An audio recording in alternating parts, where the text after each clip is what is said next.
डरावनी रात। यह घटना मेरे साथ 2016 में हुई थी, जब मैं कोलकाता में थी। मैं, मेरे पति और मेरा बेटा हुगली नदी, हुगली रिवर के पास बने एक पुराने घर की दूसरी मंजिल के अपार्टमेंट में रहते थे। दरअसल यह जगह मेरे पति को सरकार के द्वारा दी गई थी। हर रोज की तरह यह दिन भी हमारे लिए एक सामान्य दिन था। रात को हम करीब 11 बजे सो गए थे। हमारे कमरे में एक डबल बेड था और डबल बेड के सामने ही एक मेज रखा हुआ था जिसके ऊपर एक टेलीविजन रखा हुआ था और हमारे कमरे की एक दीवार पर एक दीवार घड़ी लगी हुई थी। बाकी सभी दीवारों पर कुछ भी नहीं टंगा हुआ था।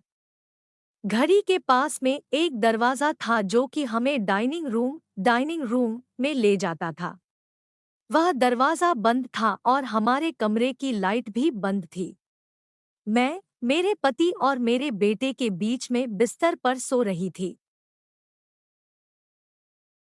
इस चीज ने मुझे बहुत ही डरा दिया था। उस चीज को देखकर मैंने अपनी आंखें बंद कर ली और मैं जोर जोर से चिल्लाने लगी ताकि मेरे पति उठ जाए।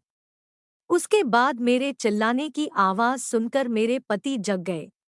फिर मेरे पति उठे और उन्होंने कमरे की लाइट जला दी। फिर मैंने देखा तो वहां पर कुछ भी नहीं था। तभी मैंने घड़ी की तरफ देखा तो रात के ठीक 1 बजे थे। फिर मैंने सारी घटना मेरे पति को बताई तो मेरे पति ने कहा कि मैं सपना देख रही थी, लेकिन मुझे ऐसा बिल्कुल नहीं लग रहा था। फिर हम शांति से सो गए और आने वाले कुछ समय तक हमने हमेशा ही रात को हमारे कमरे की लाइट चालू रखी। फिर मेरे साथ भविष्य में ऐसी घटना कभी भी नहीं घटी। क्या कोई बता सकता है कि उस रात को मेरे साथ क्या हुआ था? क्या मैं सच में सपना देख रही थी?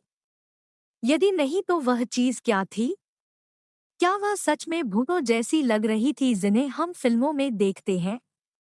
मुझे समझ में नहीं आया कि उस रात को मेरे साथ क्या हुआ था।